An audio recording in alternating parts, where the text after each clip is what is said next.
And there is no shame, I should say, rather, in having weaknesses. We all have them.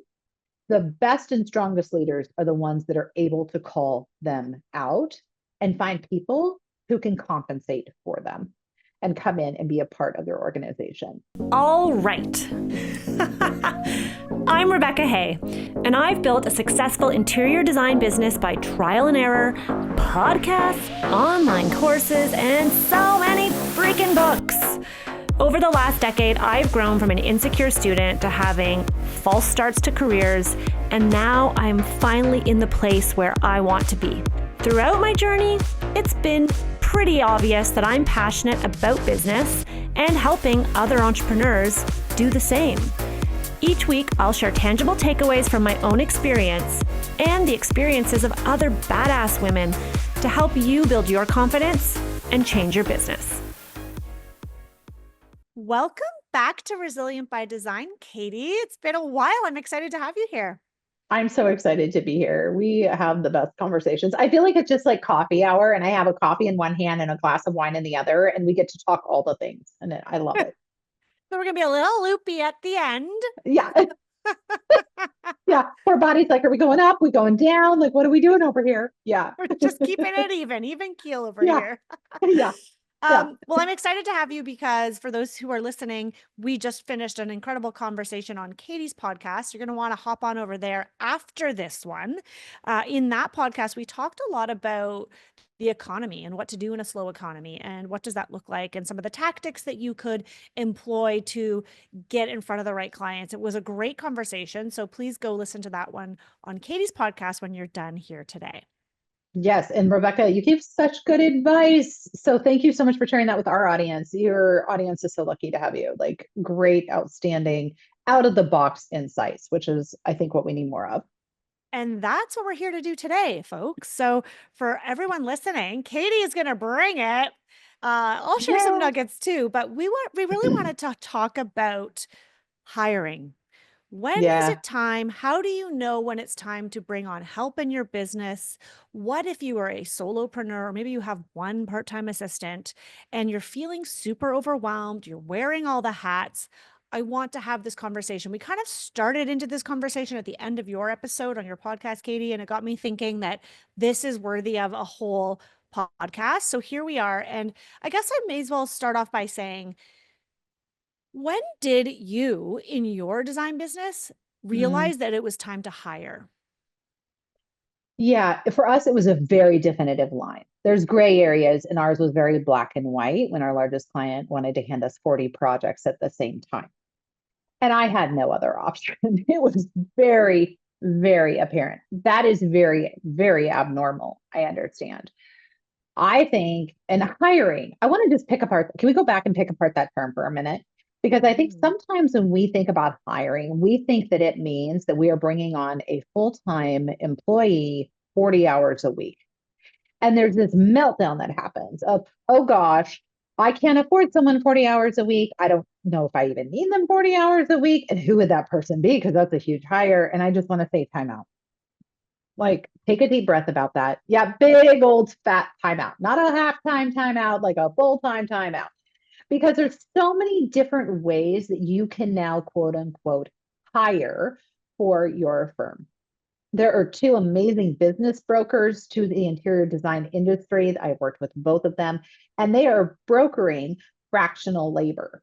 So you can call them up and say, I have one project that I need someone who's an expert in chief architect on, and I need them probably for 5 to 10 hours. Great, you can do that. You don't have to hire someone full time. Or I need an admin, but I only need them 5 hours a week. Outstanding. Let's do 5 hours a week, and you're not obligated beyond that. Also, this idea of employees, it has gotten so difficult. We were just visiting about this, but employees are such a big thing, especially here in the States, because we have Social Security, and then you have Medicare, and you have Medicaid, and then all of a sudden you're into a whole payroll person. And I, like, at that point, I'm just wah, wah, wah, right? Like, no one wants to do that. But the contractors, we use contractors exclusively in our business because they have freedom and we have freedom. And if it's not working for either one of us, we don't have to work together anymore. And it's a great way to audition people too. As you're saying, come aboard, let's try this out and see if it works. And if it doesn't, no harm, no foul. But I'm not Yeah. responsible for paying your taxes. I'm not responsible for paying your Social Security, Medicare, Medicaid. And you're here to help me. Of course, there's rules. You can't dictate when they work. You can't dictate the how they work. They need to provide their own equipment. But most people want to do that anyway, don't they? Especially after COVID. And we were talking about it, COVID changed everything as far as work models. I think the 40-hour a week Mad Men era that we saw for so long doesn't exist anymore. It's really just been blown out of the water by all sorts of different options. Yeah, thank you for bringing that up right off the bat, because that is an important distinction. The employee versus someone who's a part of your team, but is not a full-time employee. They're on contract, they're a freelancer, they're working. It could vary too. It may not always be 10 hours a week. It could be, we've got a project coming up and a deadline, so you're going to be putting in more hours, but then I don't really have anything until June, so it's going to be a little quiet. And it's finding those people who probably have other clients, so they're able to juggle it. And in my experience, I have had both. I have had people on contract and I have had employees. There are pros and cons, certainly. I think initially for me, and I don't know if anyone listening can relate, I wanted an employee because I thought that's what I needed to feel like a team. Mm, I felt that mm, I needed them to be fully 100% committed so that they wouldn't leave me, maybe, which is a myth. Of course, they can leave anytime. Um, for but sure. I Yeah. felt like that's what I needed because it wasn't a more antiquated model. And I liked knowing exactly every month what it was going to cost. It made me nervous, fluctuating hours. But now I see that there are ways to work around that so that you know what the hours are going to be, so that you know that they're committed to your team. Yes. So, what are some of those tactics that you have employed working with contractors in your business to make them at least appear on the outside and even internally feel like they are a team member and they're in it to win it? I love that question. It's a great question. And there's two things, there's the tangible and there's the intangible. Let's start with the intangible. You have to have an incredibly strong corporate culture. You have to understand, I wouldn't say corporate culture, ours is a corporate culture, but you have to know what your culture is. How do you operate? Or what is as we had a culture expert come on our show and he put it so well. He's like, it is your operating system. Like if you have an Apple phone, it's like iOS 11, whatever. You don't even know, but when the phone works, it works. And when the phone doesn't work, it doesn't work, right? That is what your Mhm. company culture is. You can feel it and you know it, and it's a way we do business. If your company or your organization or you do not feel like you have a company culture, you're not defining it, it's going to happen to you because when there's more than two people, there's going to become a culture of some sort or a way that you do business. Figure out how you want to do business and let them come aboard and be a part of that. Don't let them define that. I think it's really important. Mm. Some of Whoa, the more, that's so good. I'm right? writing that Some of, down. I love you. If I can get Rebecca to write something down, y'all, it's a big day. This is a I'm like, masterclass. I've got my notebook. I'm writing this down. This is really good. The reason I wrote that down, Katie, is because I've been guilty of that. I have been guilty of, well, they're a contractor. And so, like, who am mm, I to dictate how we do things? And who am I to say how to organize the files? And who am I to say, like, they're not my employee? And so I find myself, even to this day, mm. guilty of that, forgetting that I'm actually allowed to create a culture and say, this is how we do things. So that's why I'm Well, writing it down. and you are not alone in that. I think that's very easy because we think we're being nice or we're helping them. And like we talked about, or actually, I was speaking to a group this morning and I said to them, it's what Brene Brown says, clear is kind. And so if you say, this is our company culture, this is how we like to do business, they're like, that's the expectation. And it's a lot like dating when you're 18 versus dating when you're 28. Like at 18, we're more flexible. I don't know. We're still kind of figuring ourselves out. They're kind of figuring themselves out. We're seeing if this is going to work. You want to date at 28 when you know who you are. They aren't going to tell you everything they're going to do because they hopefully have done it the last 10 years, right? It's very clear and it either works or it doesn't. And maybe this is just me speaking from my personal experience because I didn't get married till I was almost 31. And I'm really glad about that. I'm so glad about that. But by then I knew what I wanted. I had my must haves and I had my can't stands, right? And I was okay with that. And I think when you're defining your company culture, know what you want your company to be known for, and also know what you don't want it to be known for. That sets the framework whereby you're going to be onboarding people. When we onboard to our organization or we look to bring someone on as a contractor, it is very clear. And I am unapologetic about it because we have given up trying to apologize for this. We are a very fast moving organization. And like, it's a lot. I will just say it is like getting on a 747 halfway down the runway that's about to go airborne. And we are going to come alongside you. We're going to help you with it. But like, if you're not a problem solver and you're not going to stick up your hand and ask questions and say, what about this? And do you need that? And start seeking out problems, you're going to get run over. And it's like, you're not going to be happy. We're not going to be happy. If you're looking for something that's much more slow paced, this isn't for you. Like, we move fast and we move hard because we're holding millions of dollars of assets that belong to other people. That is a huge ethical and moral obligation for us. And whatever your approach is, knowing who you are makes it so much better for them Yeah. and for you and for the client, because the client's going to feel it. You can say, oh, they're not going to notice if our internal shop is a dumpster fire or I'm figuring this out. Clients feel They things. notice. They Oh, yeah. notice. I mean, right? It's like that one little grain of sand in your shoe when you're at the beach that's driving you nuts, right? Like, clients feel that. And so if you can prevent that as much as possible by knowing who you are and what you bring to this relationship with the person you want to onboard or the position, man, is that a game changer. And we walked away from people. I'm like, I think you're great, but I don't think you're going to be happy. And here's the reason why. And they're like, yeah, that's probably true. Yeah, I can Mm. totally see that. And just to have that honest conversation, even our last a couple accountants ago, we had a wonderful woman. And I said, I think we've just outgrown you. And I said, I love you to death. And that's not a reflection of your skill set.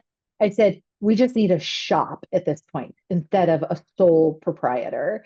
And she actually burst into tears. I was like, okay, I've done it. I've totally crushed her. I tried so hard not to crush her. I am so sorry. And she's like, I just wanted to say thank you. This has been the best job I have ever had. And I have learned and I have grown. And I was like, wait, what's going on? Oh, that's amazing. Was such a productive moment because I think sometimes when we speak truth into those situations, even if they're said in love, it's like, yeah, there's just no good way out of this, right? And so to have Mhm. that response was just like, okay, she was relieved. And she's like, I know I haven't been giving you the service that you need. And I feel this too. And I just didn't know what to Mhm. say. And so we were relieving a pressure point for her. Yeah. Those are hard conversations to have. But I also think it's a sign of making and being a good leader and setting a good tone for your organization. It's not always perfect. I don't want you guys to think it's perfect. But when you have those moments, you got to hang on to them on the hard days. Yeah, and also it's about growth because one thing I learned somewhat the hard way is that the people that you bring on at the very beginning aren't necessarily the people who are going to be along for the ride all the way up. Because Yes. you do, as you grow as a business, require different skill sets and different things from people. And yeah, we all look at those firms where we see those designers who are like, I've had the same team for 10 years and we're a happy family, la, la, la. That is not the norm. I'm sorry, It but is it's not the not. norm. And No, it so is that not. used to bug me because I used to feel like, what's wrong with me as a business owner that I don't have, still have all the same people? But what I learned is when you're first starting, and I do want us to dial back a little bit to go back to the beginning again, is when you're first starting out, who is it that you need? Because in my experience, who I had at the beginning was like a firefighter, someone who could wear a bunch of hats, could put out a lot of fires, was really good under pressure. But as the company grew and I started to establish my process and my systems and I wanted to do things in a more structured way, that person kind of flailed a little because they didn't want to be pigeonholed into one area, but really I knew I needed You need someone Mhm. who's just focusing on the CAD. You need somebody else who's going to be working on the design. You need somebody else who's going to be maybe people, forward or whatever it might be. And so those were some growing pains for me where I struggled, and that person ended up not staying on board with me, which was probably for the best for both of us. But that was took me a long time to learn that. What's your recommendation for somebody who is starting out, maybe hasn't even hired yet? Who is that Mhm. first hire that they need, or how do they figure out what that is that they need? That is a great question, and one that I get all the time in my coaching.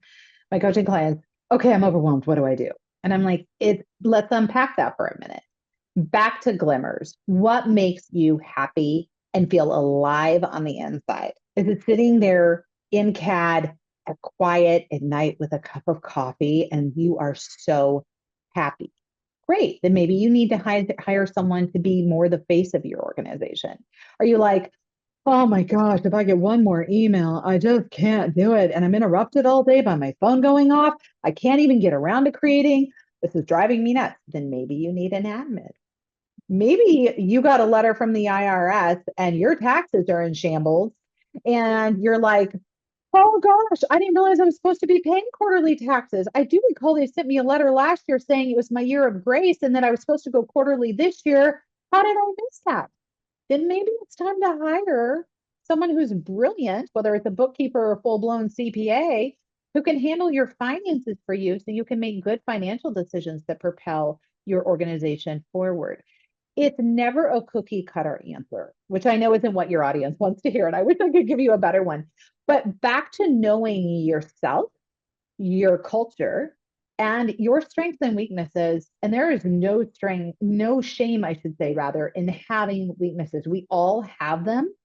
The best and strongest leaders are the ones that are able to call them out and find people who can compensate for them and come in and be a part of their organization. Also, I think we feel like we bring somebody on board and it's the first hire, to your point, right? Like, oh my gosh, I'm hiring my first person. And if I blow this, I could lose my whole organization. Okay, yeah, like calm down, take a deep breath again. Like, this is not life or death. Praise God, we're not brain surgeons and Feels heart it surgeons, though. right? I can At tell it times you feels do. it.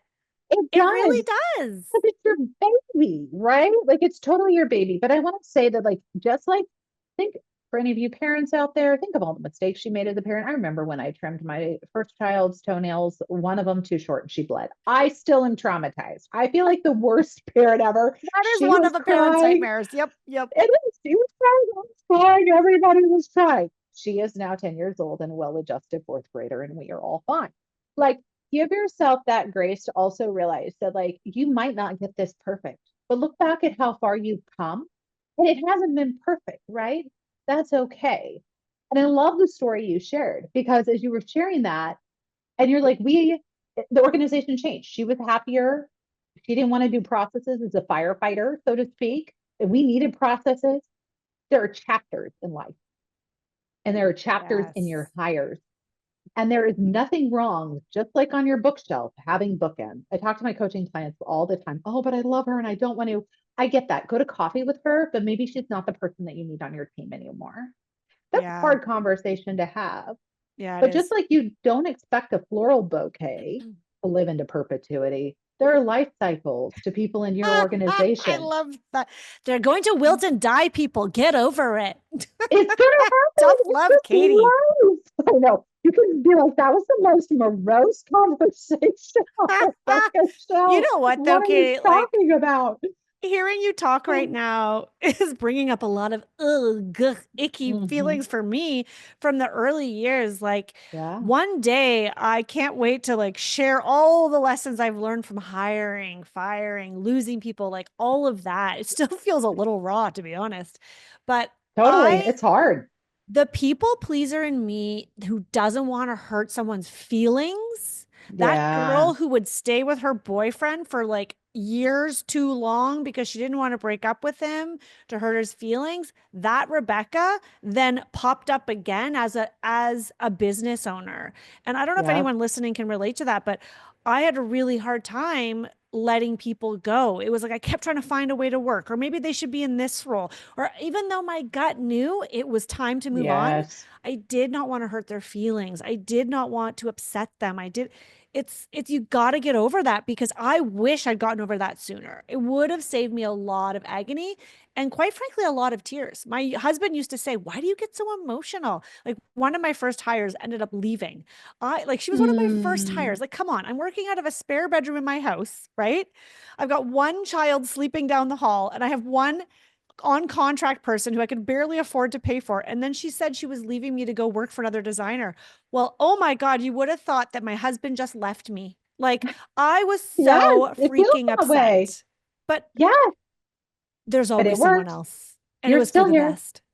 It is. Yes. I mean, like, as you're saying that, I'm reflecting back on my own 6.5 year relationship that I took for a test drive before deciding that wasn't going to end well. I mean, like, all of us have those things that we hung on to way too long. And afterwards, you're like, yeah, I should have let that go sooner. I can think about so many things in life like that. And if you can have the courage to do it, and it's so often, it's so cliche, but it's so true. It's not what you say, it's how you say it. And like your people, when you talk to them and you're an authentic leader, I think they get it. When it's said in love, that's why I think with the prior account, there was a sense of relief of like, I know, you knew, we all Mm-hmm. knew. Thank you so much for giving me a graceful out. At Yeah. least the people that I think are genuine people, which is hopefully who you're hiring in the first place. There's always going to be the one that you're like, well, that's down in flames and was further affirmation about why I should have done that sooner. Right. But like for the most part, I think when you really sense the care and to say it sounds like a bad dating show, but like it really isn't you, it's us. And we've changed and we've grown and we have a new culture. We have different needs. We have a new client base. There's usually a pretty good reason why. Mm-hmm. Sometimes it really is them. And those are a lot harder conversations to just say, Yeah. this just isn't working out. But Um, also, back to what you said at the beginning, those conversations are a heck of a lot easier when they're not an employee. And I'm not suggesting you yes. should not have employees, because there is definitely an opportunity there for an employee when the time is right and you have the financials and you have the pipeline. But it is a lot easier if someone is on contract, because likely they have other clients, they have other work. You're not their sole revenue source. And so it does make those conversations easier. I want to Way ask you easier. though, Yeah. um, when you look to hire, what matters Mm, more? Because I'm hearing you talk a lot. Hold on. I'm going to preface this question with a little preamble. What I'm do hearing you it. talk about is right fit, right? I'm hearing you talk Yeah. about, our clients change or we've changed and it's maybe not the right fit. So when you are hiring, and this is for any designer listening, what is more important, personality or skill set? Oh, that's like a trick question. I want C, all of the above. Here's the thing. I wouldn't say that we hire for personality. There's going to be I'm going to approach this a couple different ways. One of our core values is care. I can teach you skills. I can teach you our processes. I can teach you our software if you're willing, but I can't teach you to care. Our clients will feel Mm. if you care. Our team will feel if you care. It is amazing to me how tangible an intangible topic like care is. You know, when it's there, it's very apparent. And when it's not there, it is very apparent for everybody, your internal stakeholders, your external stakeholders. Personality is interesting. We use a I don't want to say it's a test, it's a quiz, it's an assessment. That's a better word, called Clifton Strengths. And Love that I one. I love it. I give it to my coaching clients all the time because it's like Myers-Briggs, like, are you an extrovert, introvert? Are you intuitive or are you Mhm. thinking? But what it is it assesses, right? Those 50 factors of how do you work. So it's an assessment of your work style. Are you high on woo, like WOO? Like, do you just love bonding with people? And like, I feel like you're probably really high on woo, Rebecca. Like, I I love that. totally see you as high woo. Um, Or are you much more systems based? Or you, and it has all these categories you to go through and you do a gut reaction. You can't spend more than like 10 seconds on a question. There's like 200 of them and then tells you what are your top five. Mm-hmm. We look at that very strategically based on the position. So if we have somebody who's drafting and who's designing and wants to be in front of their machine all day, we don't need them to have high woo. Like, or project manager, great example. Loves systems, loves processes, loves Yes. checking things off a list, getting things done. Great. We'll never let you talk to a client, but this is perfect because you're going to keep the internal organization clicking along, ticking along, making all the things happen, right?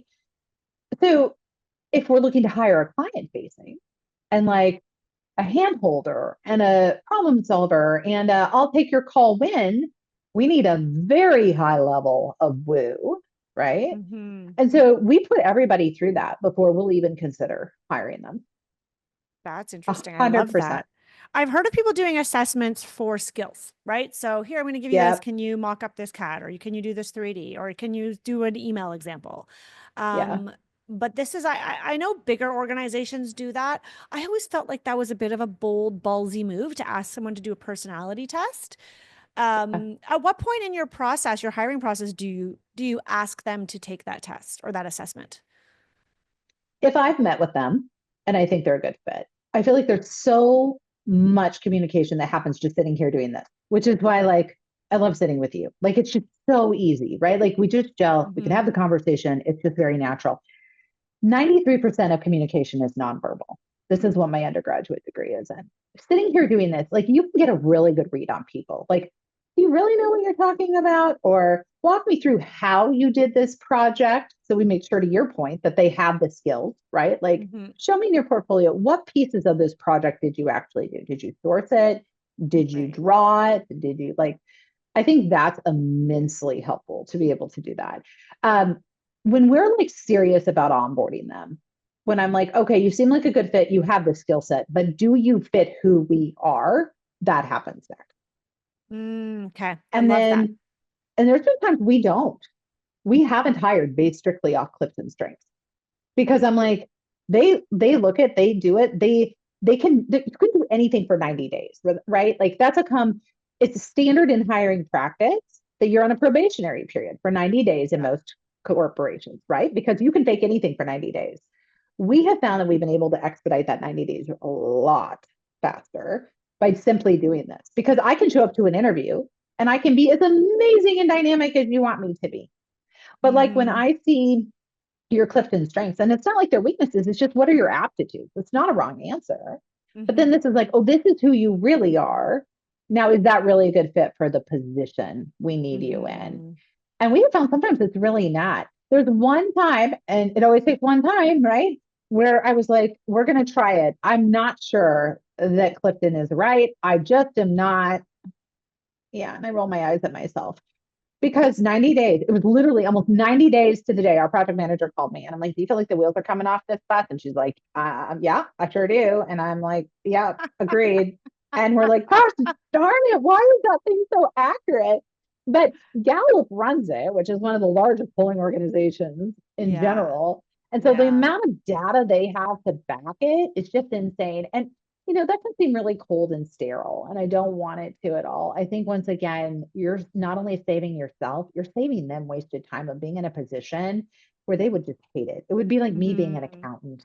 Like I'd just rather curl up and die. Like the idea of sitting with a spreadsheet Totally. all day. Oh my God. Oh, right? I love what you said though at the very beginning when you said what's the first thing you need to do and how do you know who to hire? Um, I've always said don't hire a mini me. Like we're looking to hire like mini Rebecca who can do everything I can do Mm, so they can be my it's a sidekick great because way to that's what I put it. knew and that's kind of what I did for another designer for many years. But that's not what you need to grow. That might be good temporarily, maybe at a consultation to take notes, but it's not necessarily that. It's not going to help you grow a team. So what I like that you said, Katie, is first of all getting really clear on like what is your sweet spot, what makes you like what fills your cup in all the things you do. Mhm. Where do you feel like, oh, I wish I could do more of that, and I Yeah. wish I could do less of this. So I love that you start there.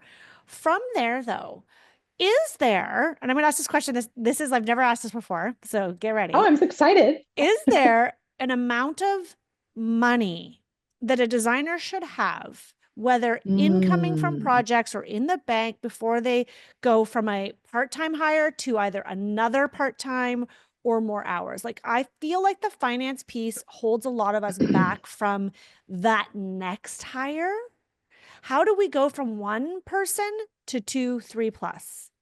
So that's yeah, that's a bold question. And I love it because it's I feel like internal if I and could it's ask anyone external. that question, it's you. Do it. I so love that question. I really do because it's twofold, right? Internally, I think it's so important to know where are we at? Where, and when you're thinking about your first hire, and this is what I coach to, you shouldn't just be thinking about your first hire. How fast do you want to grow? Do you want to grow? And where do you want to grow? That's going to determine a process for you about not just the first hire, but then there will be these trigger points where we're going to do a second hire. And then there's going to be the third hire and the fourth hire. And my ultimate goal is I want to build a team of 5 and I want to be doing this amount of revenue. Well, you aren't going to do that amount of revenue on your own. So what's the strategic growth pattern for that? Right. And as you bring more people on, I feel like it's less about filling your voids and more about growing the company. Like there's a switch that happens there. Well, just Externally, hold that no, thought do it. because I want to hear, because you just said something that you just said quickly that I think everyone needs to hear. You're not going to get to that revenue on your own. Mm-mm. I think it's a myth that we tell ourselves that we can get to 500,000 or 800,000 or $1 million with the minimum hires. And the reality is you can't actually serve that client well or those multiple clients by yourself. You need help. Okay. I just wanted to You got to have emphasize that. help. You said it. It's No, important it's a to great point. recognize that. Keep It going. is because you'll, even if you think you can, you will burn out and your clients will be disappointed. And then you've lost your referral network. And that's the worst place you can be as a business. Yeah. So externally, it's also about what is the workflow? Do you have the workflow to warrant it? And you will know because you will be doing too many hours and you'll be too frustrated. And ideally, you're going to see it coming before it gets to that point. Mm-hmm. But this is just basic economics. And this is why I challenge my coaching clients. You've got to be sitting with your bookkeeper once a week. I'm in a once a week bookkeeper mode. And you're like, but not that much happens in the week. You'd be surprised when you sit with your bookkeeper once a week. And you should be getting weekly reports about where your cash flow is at so you can make good strategic decisions. And then we're not making hires from a place of emotion, we're making them from a place of strategy. Okay, I have seen that my income levels have been up at this level this long. I don't need to keep working this hard in this way. I can hire someone to buttress me so I can work harder in this way, or I can change this, right? But you Mm-hmm. have to have those metrics. And then this is the basic economics of it. If you're billing at 250 an hour and your contractor is billing at 40 an hour and they can do just as much work as you, that is a really good financial decision because the whole time they're working, you're making $210 for every hour they work. So Mm-hmm. if you have the work for them, why wouldn't you let them? Because it's only costing you the 40 and you're getting your sanity back. And then you should be out there, like you talked about on our show, doing all the creative marketing things you need to continue to build, to be able to continue to grow, to then hire the second person, right? This becomes a cycle. But I think we think yes, I have to have this much money in the bank in order to make this work. Yes, you do need to have money in the bank. But instead, I feel like it's a scarcity mindset when we look at it and we're like, okay, do I have enough money to hire this person? I want to say, do you have enough work to hire this person? Because when they come to work for you, they're going to be making this much for you that Mm-hmm. you do not have to be doing. And that then, that $210 an hour of profit allows you to pay for the bookkeeper, to pay for the marketer, to pay for all the things so that you can get back to building your business and growing it in a meaningful way. And that's, I think, choosing, it's not a feeling. it is, there's an intuitive component of, gosh, I see the pipeline. Like I feel this pipeline coming. In fact, we just had this conversation this morning with my team. And I was like, guys, we got a lot. I need to know who needs help, who doesn't, where do we need to fill the gap? Because the next 3 months is going to be crazy. But it's also knowing that those people aren't just a cost to you, they're a revenue generator. So Yeah, I instead think of looking at, that's the yeah, distinction. it is. That's it. I mean, we're like, well, but that'll be $40 that could be in my pocket. No, no, no, no, no, no, no, no, no. There's only one of you. You are the magic. You built your firm. People are coming to you for your brand, your look, your expertise. Take the 210, save your sanity, and go build a bigger business.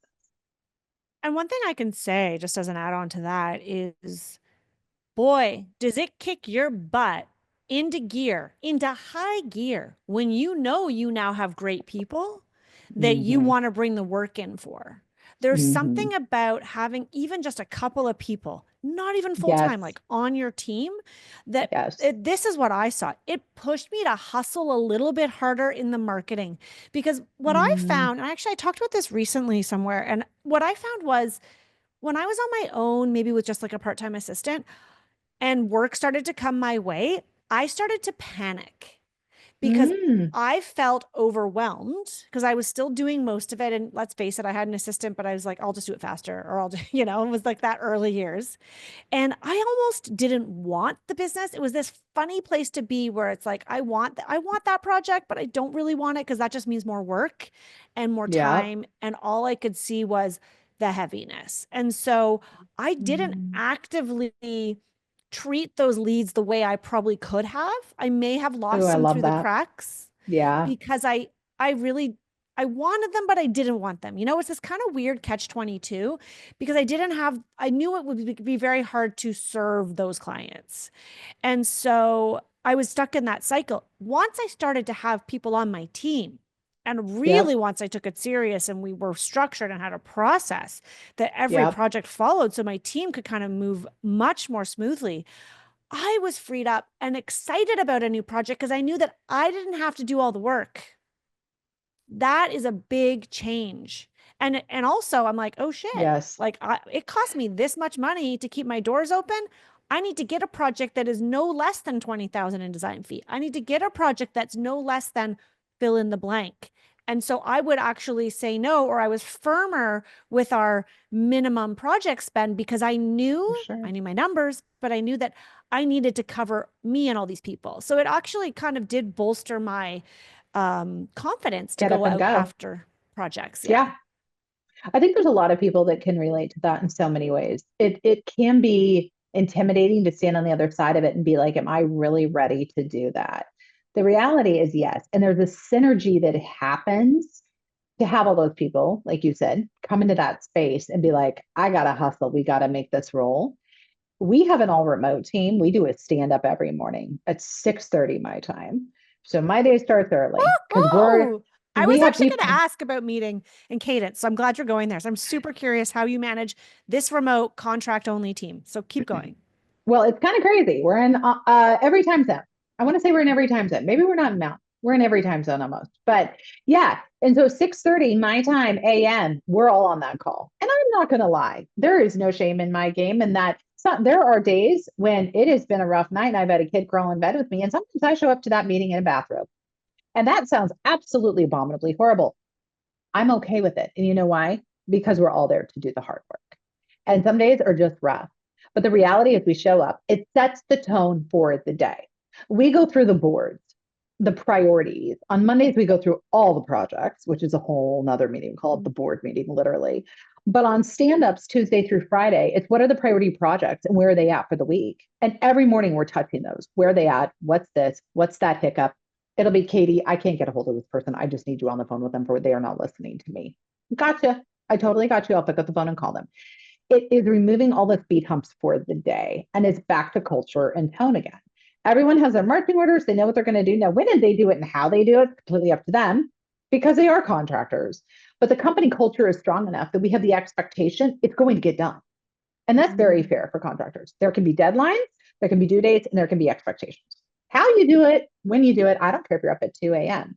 One of our best drafters and a designer I love her. She has 4 kids and she gets more done at 2 in the morning. I'm like in my third REM cycle. Like I'm in perimenopause and I go to sleep. And when I can sleep, I Yeah. sleep because sleep is hard to come by these days. And so I'm like, what do you do today? She's like, oh yeah, I'll have it done. And I'm like, magically, I get up the next morning and it's like Santa came to town because all the packages have been delivered. I'm like, Oh, how that's did that cute. happen? Right. But yeah, I think a lot of it really works well for them because they do have flexibility. But we haven't swapped that flexibility for clear deadlines, clear expectations of deliverables. That's a delicate line, but I also feel it's fair to everyone involved. And that makes a really big difference. It also Mm-hmm. is a benefit to our clients because we run projects coast to coast, which is great. Um, they almost always have someone touching their project in their time zone. Same true of our coaching clients.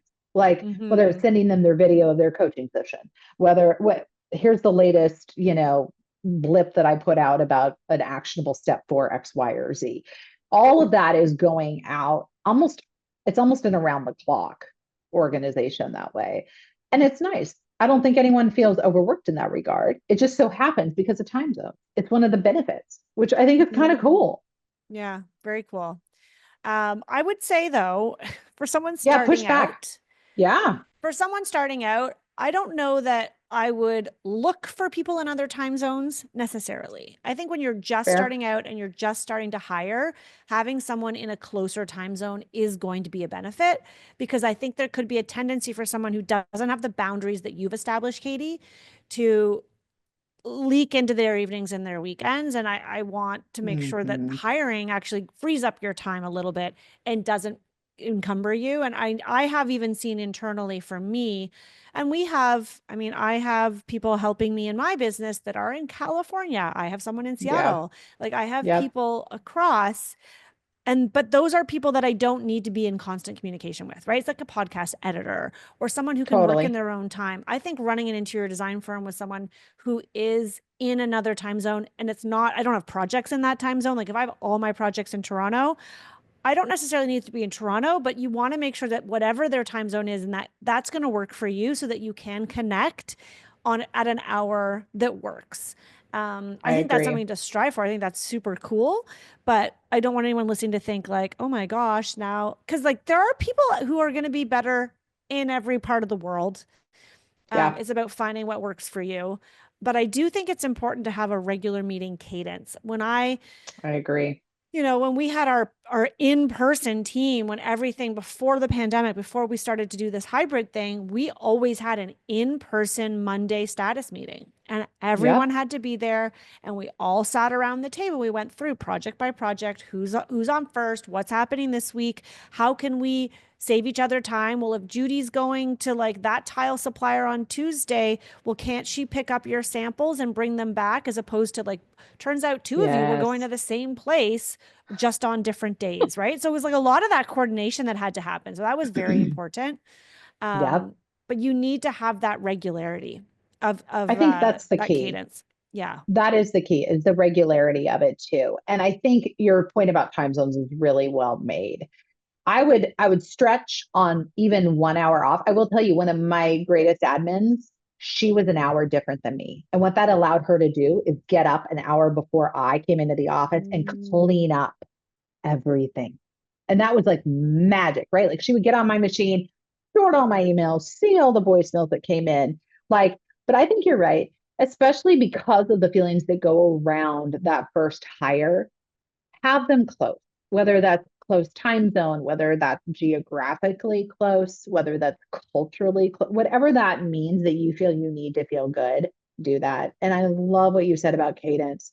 And it's coming up over and over again, right? Like to my point about what I shared about meeting with your accountant or bookkeeper once a week, meet with your team once a week. You got to start building these patterns that back to the culture of your organization become the backbone and the biorhythms of your organization. And you can say, but Katie, only, I hear you, Rebecca, like, but you guys, I'm hiring one person, but that's where it starts, right? Yeah. Like all great things started small, and so I think being intentional about that out of the gate is really important. Setting the tone of like, yeah, we're going to do that meeting on Monday. We're going to do that status update because we're not going to duplicate trips to the tile store. We're not going to, man, that stuff is powerful. And it reminds me of the book Atomic Habits.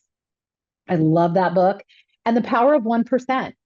Just the power of 1% can change everything. Sometimes I think we think, oh my gosh, I got to change all this and I got to move that. And I'm never going to grow if I don't like move Mount Everest tomorrow. And it's like 1% change over time is insanely productive and powerful. And so don't let it intimidate, right? Like I think it's like you talked about on my show, but mindset again, mindset. But like, don't be intimidated by that. Pick one thing, figure out your 1% today that you can say, you know what, I'm going to start thinking about my company culture, or I'm going to think about what I want my company to look like in a year, or I'm going to think about, it doesn't mean you have to do it all today, but you also can't determine where you want to go if you haven't even pulled up a map. Ooh, boom, mic drop. That's good, lady. I like it. I like it a lot.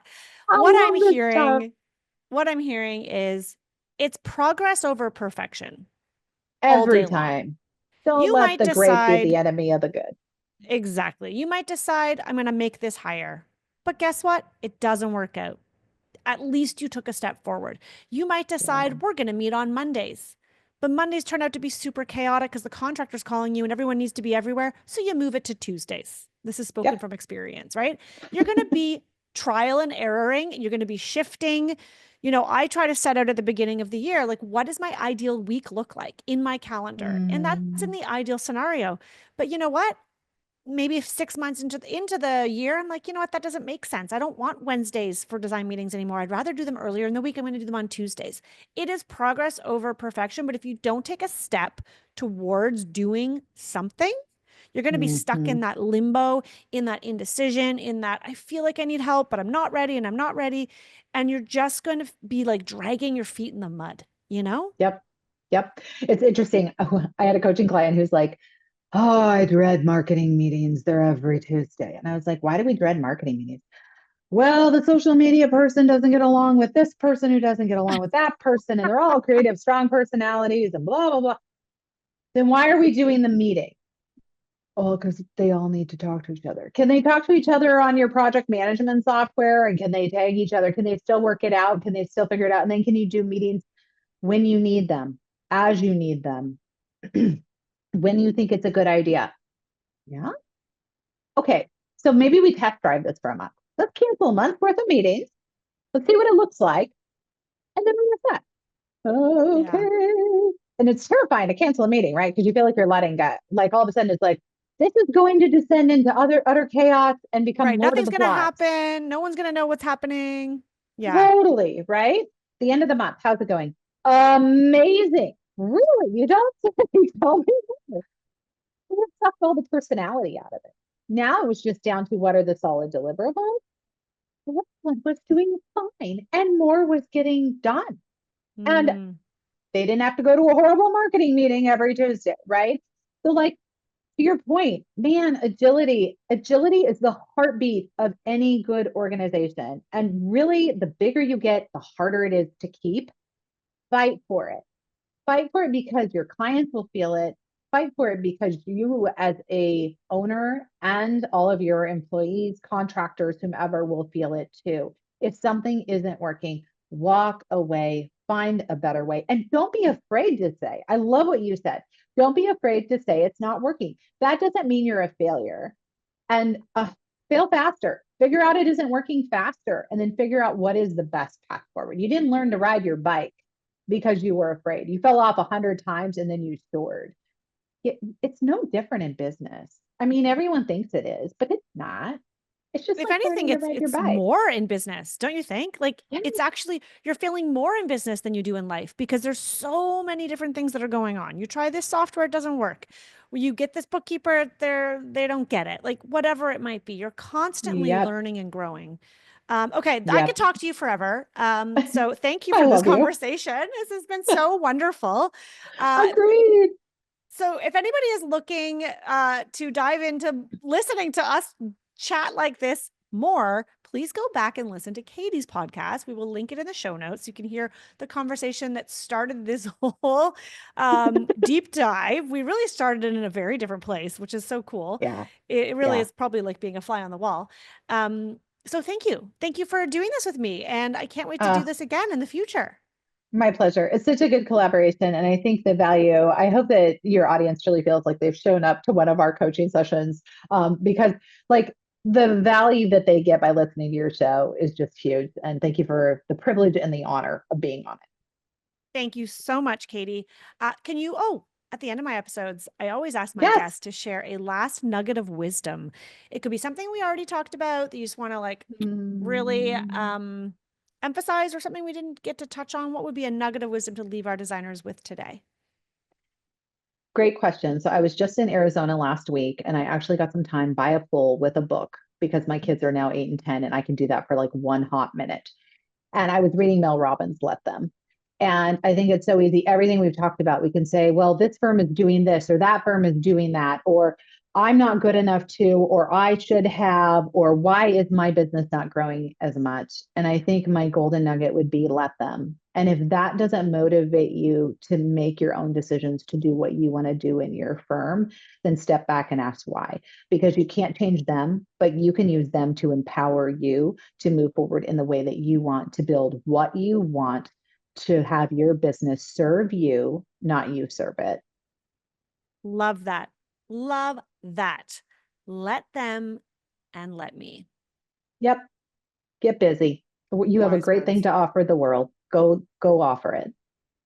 I love it. I love it. I love it. Thank you so much, Katie. I cannot wait for everyone to listen to this and let us I know know. how you enjoyed this episode. Which conversation did you find resonated more? Was this conversation today, or was it the conversation on Katie's podcast? We would love to hear from you. So drop us a line and let us know. Thanks again for joining me. My sincere pleasure. Have a great one. Well, I hope you guys enjoyed that conversation with Katie. I really, really love talking about the areas in business that most of us struggle with. And let's face it, hiring is really challenging. And it's one of those areas that you will constantly be tweaking and honing and getting better at over the years as you grow and as it changes. And whether or not you just want to bring on a one assistant or a couple part-time people or a few freelancers, or you want to grow a team to help you scale your business, these are the strategies that are working. These are the things that don't work. And I don't know about you guys, but one of my biggest takeaways with Katie today was her conversation around that morning stand-up meeting at 6:30 a.m. Now, I'm definitely not going to be doing that. Love the idea, Katie. Thank you for sharing. However, it's a great reminder that we need to have a regular touch point with the people who we work with. And I have kind of fallen off doing that as people have moved to a more hybrid remote situation. We've not been as consistent. So this was a great reminder for me, especially in my online business where it feels a little bit like less necessary. You know what I mean? It's not the same as who's going to go pick up the tile and who's going to be on site. And yet that's still really important to have. I'm curious what your big takeaway was from this conversation. Please send me a DM on Instagram. And of course, go listen to the first half of this conversation on Katie's podcast, Success by Design. It's phenomenal, if I do say so myself. We do a deep dive into the economy right now, what to do when things feel slow. You're going to love that conversation. So head on over there. We've linked that in the show notes. Okay, see you soon.